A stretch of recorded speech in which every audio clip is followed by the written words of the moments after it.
Avec Laure Manin, bonsoir Laure. Bonsoir, Ce budget, ce fameux budget, est-ce que finalement y a-t-il des pistes puisqu'il doit être adopté avant la fin de l'année? Il faut faire vite, effectivement. L'équipe Le Cornu 2 doit présenter ce mardi en Conseil des ministres le projet de budget de l'État de la Sécurité sociale.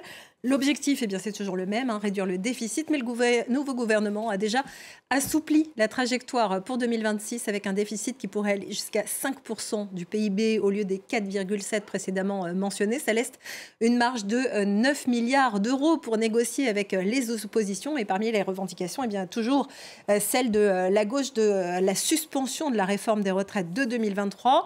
Le gouvernement doit rendre, vous l'avez dit, sa copie avant le 31 décembre, après passage par le Parlement et le Conseil constitutionnel, faute de quoi une loi spéciale peut reconduire les crédits de 2025 à l'identique et les dépenses de l'État seraient gelées.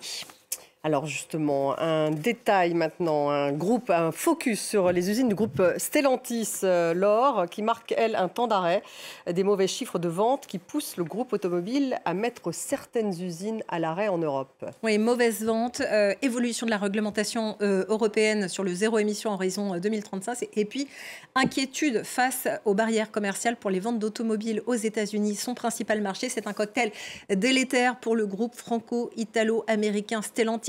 En Europe, 8 usines sont à l'arrêt et en France, c'est celle de Poissy qui doit débrayer pendant 3 semaines de chômage technique imposé aux 2000 employés. Le reportage d'Olivier Poncelet pour France 2.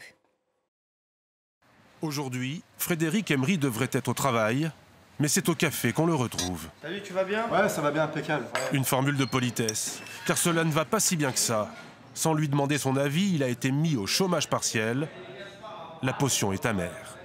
Donc on va avoir 12 jours de chômage et 3 jours de congés payés.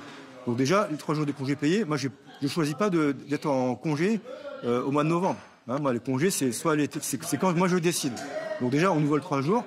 Et les 12 jours de chômage, eh bien, on va être payé à 70% du brut. Il a fait le calcul. Sur sa paye de 2000 € net, cela fait... Donc là, je vais perdre 20 € par jour, fois 12 jours de chômage. Ben, ça fait 240 € environ sur le mois d'octobre. Comme lui, 2500 salariés sont concernés par l'arrêt momentané de la production. Dans la ville de Poissy, Stellantis est un des plus gros employeurs. Dans ce kebab, d'ordinaire, certains salariés viennent déjeuner. Pas aujourd'hui. S'ils sont fermés pendant 3 semaines, ça va faire une centaine de clients au moins. C'est un impact pour vous? Bien sûr. Une fermeture de 3 semaines, justifiée par les mauvais chiffres de vente partout en Europe. Ici, on fabrique 420 DS3 et Opel Mokka par jour. Si personne ne les achète, cela fait du stock à gérer, une aberration économique. Les salariés, eux, craignent une fermeture définitive, même si la direction se veut rassurante sur l'avenir du site. On ne va pas les croire. On n'a aucune raison de les croire. Ils ont dit exactement la même chose pour le Ney, ils ont dit la même chose pour Saint-Ouen. À Douvrin, ils annoncent la fermeture au dernier moment. Donc on n'a aucune raison de les croire. Ils en sauront peut-être davantage à la fin du mois. Stellantis doit publier ses résultats trimestriels.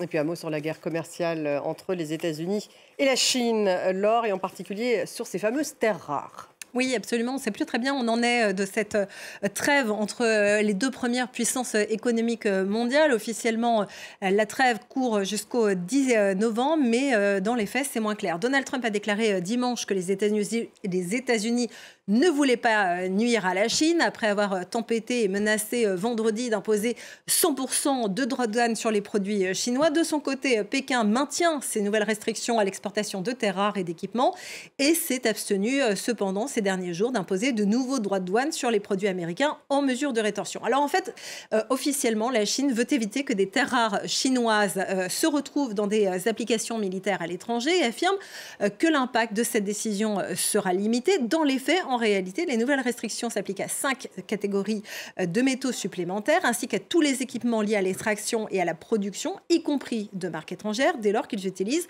de la technologie chinoise. Pékin sait qu'avec ces terres rares, elle dispose d'un puissant levier pour peser dans les négociations commerciales et pour répondre justement aux mesures américaines des 20 derniers jours, comme les taxes sur les cargos chinois qui entrent aux États-Unis ou aussi l'inscription de 15 nouvelles entreprises chinoises sur la liste noire du département du commerce. Rappelons pour les chiffres et les proportions que selon l'Agence internationale de l'énergie, Pékin extrait 60% environ du minerai de terres rares de la planète et en raffine près de 90% à l'échelle mondiale. Merci, c'est tout pour l'écho. Très cher Laure Manin.